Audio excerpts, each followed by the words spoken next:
भूमिका लक्षात ठेवून सत्यशील दादांना महाविकास आघाडीची एकजूट करण्यासाठी हे पाठबळ दिलं, त्याबद्दल त्यांचं मनापासून आभार व्यक्त करतो, मनापासून ऋण व्यक्त करतो. मगाशी रेड्डी साहेबांनी सांगितलं अनेक गोष्टी, माऊली शेट्टी अनेक गोष्टी सांगितल्या, पण एक फार महत्वाची बाब आता अशी आहे, वैयक्तिक टीका टिप्पणी करायची आपल्याला खरंच गरज नाही, कारण त्याची आवश्यकता नाही, तुम्ही सगळेजण जाणता.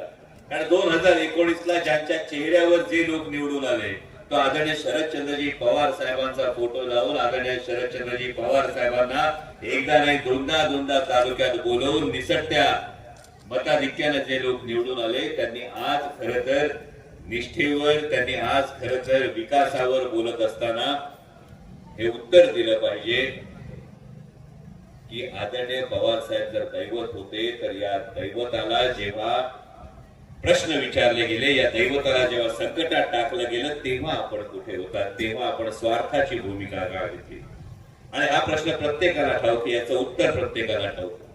शिवसेनेच्या बाबतीत माऊली शेट्टी हीच भूमिका सांगितली. आज शिवसैनिकांना जे आवाहन केलं जातं त्या माननीय उद्धव साहेब ठाकरेंना, हिंदू हृदय सम्राट शिवसेना प्रमुख बाळासाहेब ठाकरेंच्या मुलाला माननीय उद्धव साहेब ठाकरेंना जेव्हा धोका देत होते तेव्हा धोका देणाऱ्यांच्या कळपात सामील होणारे आज शिवसेना वाचवण्याची गोष्ट करत असतील तर नक्कीच राजकारण कोणत्या दिशेने चालले याचा आपण सगळ्यांनी विचार करणं गरजेचं आहे. आणि म्हणून आज महायुतीच्या माध्यमातून ज्या काही गोष्टी सांगितल्या जातात याला एक पंच ज्याला म्हणतो, ती पंचसूत्री जी आहे ती महाविकास आघाडीची पंचसूत्री ही आपल्या माध्यमातून प्रत्येकापर्यंत पोहोचणं गरजेचं आहे.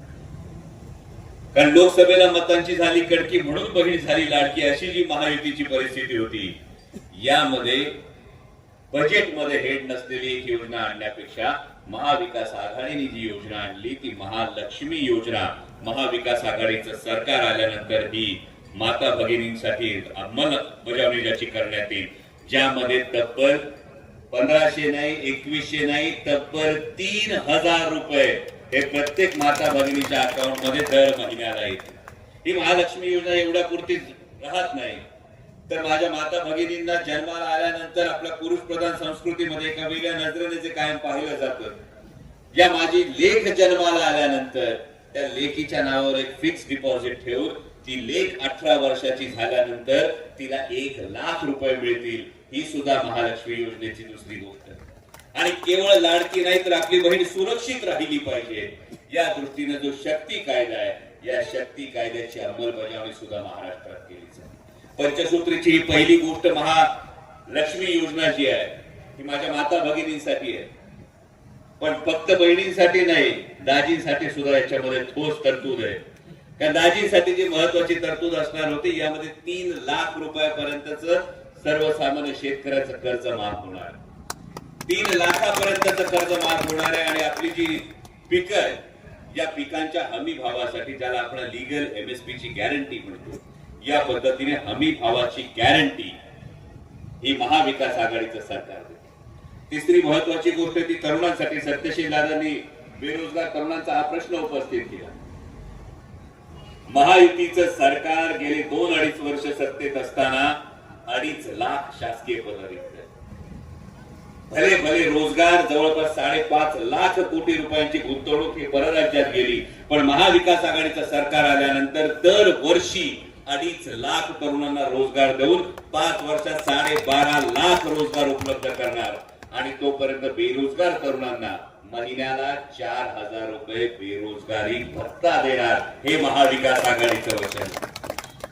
आणि पाचवी फार महत्वाची गोष्ट आहे, ही पाचवी महत्वाची गोष्ट म्हणजे आरोग्याच्या. चौथी गोष्ट महत्वाची आहे ती म्हणजे आरोग्याच्या दृष्टीने आपल्याला प्रत्येकाला पाहिजे, घरचं कोणी हॉस्पिटलमध्ये ऍडमिट झालं, पै करून आपण पैसा अडका जमवत असतो, घरचं कोणतरी हॉस्पिटलमध्ये ऍडमिट झालं का होतं नव्हतं सगळं जातंय, आणि मग फोन करायला लागतात, बिल कमी करायला सांगा, मग फोन करायला लागतात, डॉक्टरला काहीतरी विनंती करा.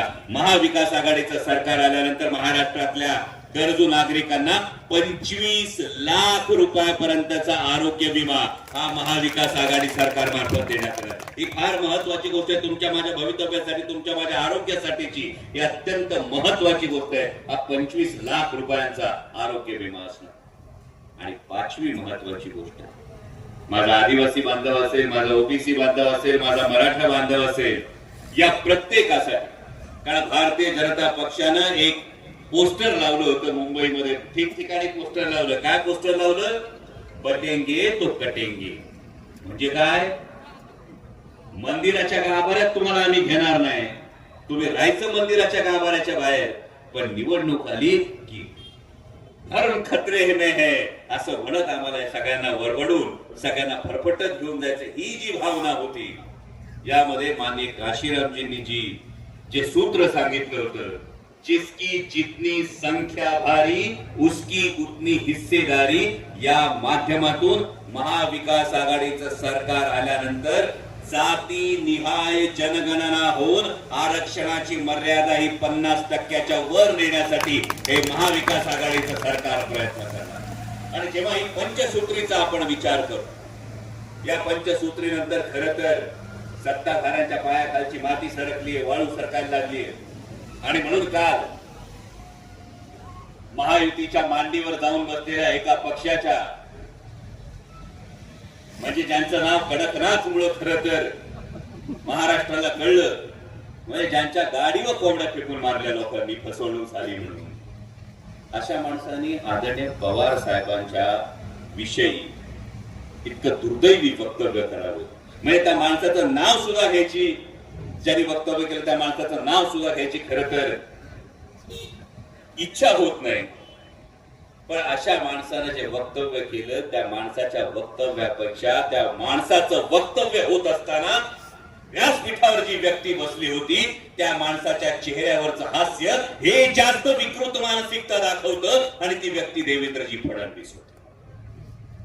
जर माननीय देवेंद्रजी फडणवीस यांच्या उपस्थितीमध्ये हे वक्तव्य होतं, तर महाराष्ट्राचे माजी मुख्यमंत्री आणि महाराष्ट्राचे अर्धे उपमुख्यमंत्री असलेल्या देवेंद्रजींनी राजकारणाची ही जी पातळी घसरते, या घसरणाऱ्या पातळीला आपलं मूक अनुमोदन आहे का, याचं उत्तर आधी जनतेला देणं गरजेचं. कारण महाराष्ट्राच्या राजकारणाची जी पातळी घसरली आहे, गेल्या 2-2.5 वर्षामध्ये चप्पल विकली जाते, शर्ट विकला जातो, हे सगळं माहित होतं. आमदार आणि मंत्री सुद्धा विकले जातात, हे दाखवलं कोणी असेल तर 50 खोके एकदम ओकेने दाखवलं. आणि जसं 50 खोके एकदम ओकेने दाखवलं, तसं ईडी, सीबीआय आणि इन्कम टॅक्सची जर भीती दाखवली, तर ही भीती दाखवली तर स्वतःला सुरमा म्हणणारे सुद्धा गुडघे टेकतात.